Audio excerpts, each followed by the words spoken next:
Our story began back in 1994 with a man who liked to tinker. In the daytime, Peter Schuerch was a mild-mannered medical assistant. At night, he was an engineer with a dream. Armed only with a crayon and a sheet of plastic and his remarkable brain, he would design the Schure Slide. This would be the start of a remarkable journey. From his humble beginnings in the basement of his Quincy home,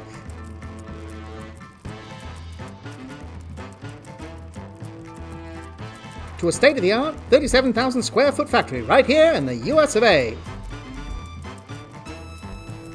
Peter went on to create SchureMed and design over 350 medical devices with multiple patents to his name.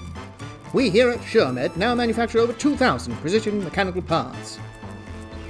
All in a day's work here at SchureMed,